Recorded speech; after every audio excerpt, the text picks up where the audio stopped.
우리가 즐겨 먹는 한식 중에서 장수에 큰 도움을 주는 식재료가 있습니다. 이 식재료를 평소에 틈틈이 챙겨 먹는 것에는 큰 차이가 있습니다. 만약 이 식재료를 드시지 않는다면 장수의 큰 비결을 놓치고 있는 것입니다. 이번에 알려드리는 식재료를 참고하시어 식사 시 틈틈이 드신다면 장수에 큰 도움이 될 것입니다. 그렇다면 어떤 식재료가 장수에 도움을 줄까요?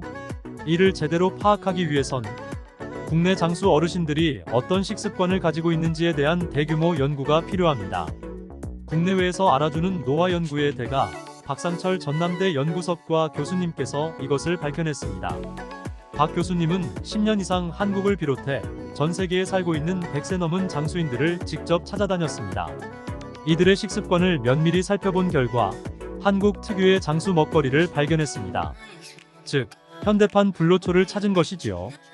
박 교수님이 찾은 그 두 가지 식재료는 무엇일까요? 바로 시작하겠습니다. 첫 번째는 바로 깻잎입니다.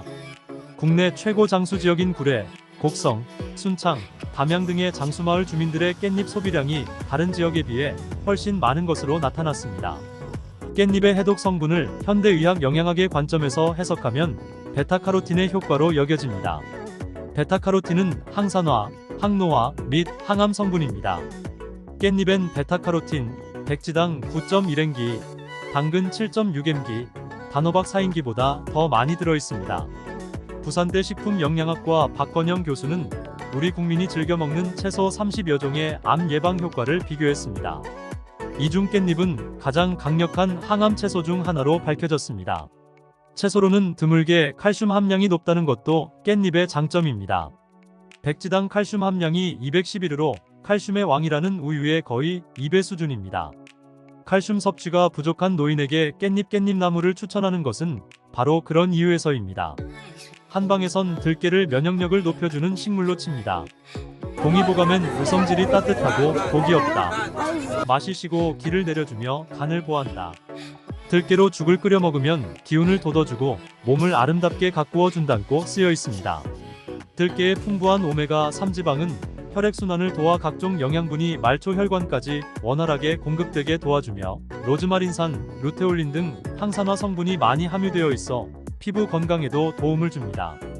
최근 국내에서 빠른 속도로 늘고 있는 대장암은 쇠고기, 돼지고기 등 적색육의 섭취가 많을수록 발생 위험이 높아지는 것으로 알려져 있습니다. 들깨 가루를 먹였더니 대장암 발생이 억제됐다는 동물 실험 결과도 있습니다. 들깨를 짜면 들기름이 나옵니다. 불포화 지방 비율이 높아 혈관 건강에 이로운 기름으로 알려져 있습니다. 들기름엔 오메가3 지방의 일종인 알파 리놀렌산, 아이만이 들어있습니다. 아이는 체내에 들어온 뒤 오메가3 지방으로 바뀝니다. 오메가3 지방은 혈중 콜레스테롤 수치를 낮춰서 동맥경화, 고지혈증, 심장병, 뇌졸중 등 혈관 질환을 예방하는 데 기여합니다.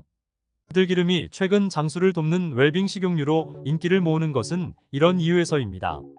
한국인의 장수 음식에는 된장, 간장, 청국장, 김치 등의 발효식품이 포함됩니다. 왜 발효식품이 장수하는데 도움을 줄까요? 발효란 미생물의 작용에 의해 유기물이 분해돼 인간에게 유용한 물질이 생성되는 현상을 말합니다. 발효는 영양소가 증가되고 식품을 소화, 흡수되기 쉬운 형태로 바꾸며 유산균을 비롯한 여러 유익한 미생물이 나옵니다. 이런 유산균은 콜레스테롤 제거, 비만 예방, 면역력 강화, 자연 치유력 증대, 항암 효과 등의 효과가 있습니다. 한식 중에는 발효식품이 많은데요.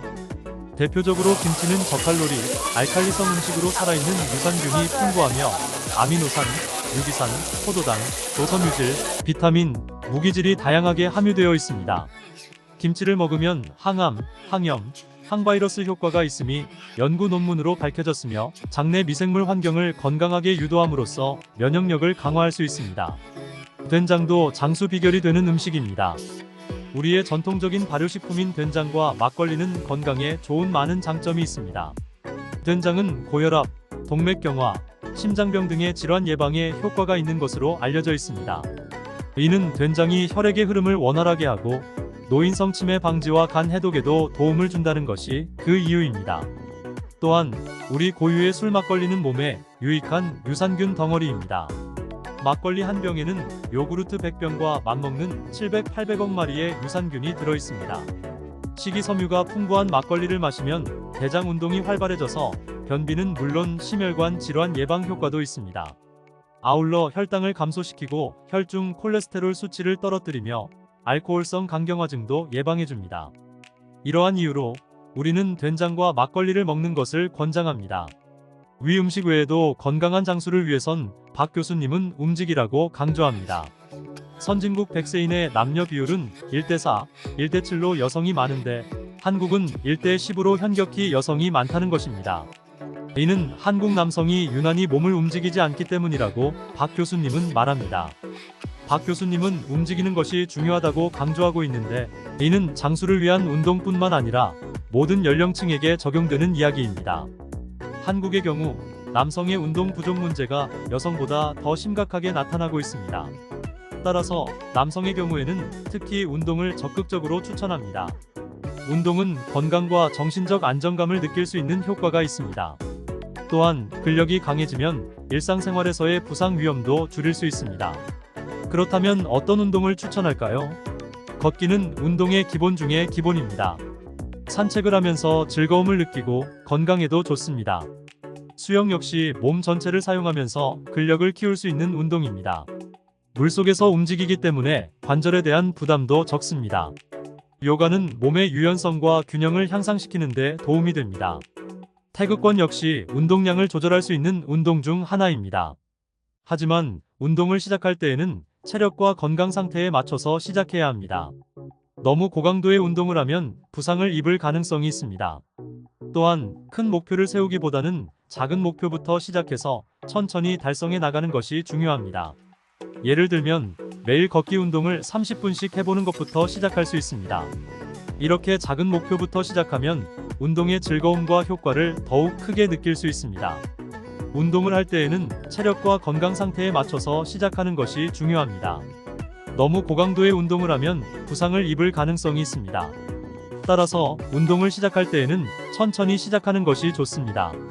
예를 들어 30분씩 걷기 운동을 매일 하면서 체력을 기르는 것부터 시작할 수 있습니다. 또한 목표를 설정하는 것도 중요합니다. 큰 목표를 설정하기보다는 작은 목표부터 시작해서 천천히 달성해 나가는 것이 좋습니다. 예를 들면 매일 걷기 운동을 30분씩 해보는 것부터 시작할 수 있습니다. 이렇게 작은 목표부터 시작하면 운동의 즐거움과 효과를 더욱 크게 느낄 수 있습니다. 걷기, 수영, 요가, 태극권 등은 장수를 위한 운동으로 추천됩니다. 걷기는 운동의 기본 중의 기본입니다. 산책을 하면서 즐거움을 느끼고 건강에도 좋습니다. 수영 역시 몸 전체를 사용하면서 근력을 키울 수 있는 운동입니다. 물속에서 움직이기 때문에 관절에 대한 부담도 적습니다. 요가는 몸의 유연성과 균형을 향상시키는 데 도움이 됩니다. 태극권 역시 운동량을 조절할 수 있는 운동 중 하나입니다. 박 교수님은 당당한 노년을 위해 골드 인생 3원칙을 제안합니다. 이 원칙들은 노년을 즐겁고 의미 있는 시간으로 만들어줄 것입니다. 첫째 원칙은 화잘입니다. 이 원칙은 노년 시절에도 삶을 적극적으로 살아가야 한다는 것입니다. 나이가 들어도 포기하지 말고 자신이 좋아하고 할 수 있는 활동을 즐기며 노년을 보내야 합니다. 이렇게 하면 건강도 유지되고 마음도 행복해질 것입니다. 두 번째 원칙은 후주잘입니다. 이 원칙은 자신의 능력을 사회에 기부하며 베푸는 것입니다. 나이가 들어도 능력 있는 자신을 가지고 사회에 기여할 수 있는 일을 찾아서 적극적으로 참여해야 합니다. 이렇게 하면 자신의 가치를 인정받을 뿐만 아니라 사회적으로도 큰 보람을 느낄 수 있을 것입니다. 세 번째 원칙은 우배우잘입니다. 이 원칙은 노년 시절에도 배움에 대한 열정을 잃지 않아야 한다는 것입니다. 일반적으로 은퇴를 하는 560대를 지나 적어도 30년 이상 적극적으로 사회에 참여하고 살고 싶다면 새로운 사회와 문화, 과학에 대한 배움에 조금의 주저함이나 망설임이 없어야 한다는 것입니다. 이렇게 하면 노년 시절이라도 삶의 재미와 의미를 느낄 수 있을 것입니다. 이러한 골드 인생 3원칙을 지키면서 잘 살아가는 것이 100세인들이 우리에게 주는 가장 큰 교훈입니다. 두려움 없이 떠나려면 미련이 남지 않게 하루하루 최선을 다해야 합니다. 이렇게 하면 당당한 노년을 보낼 수 있을 것입니다. 시청해주셔서 감사합니다. 궁금한 점이나 더 알고 싶은 내용이 있으시다면 댓글로 남겨주세요.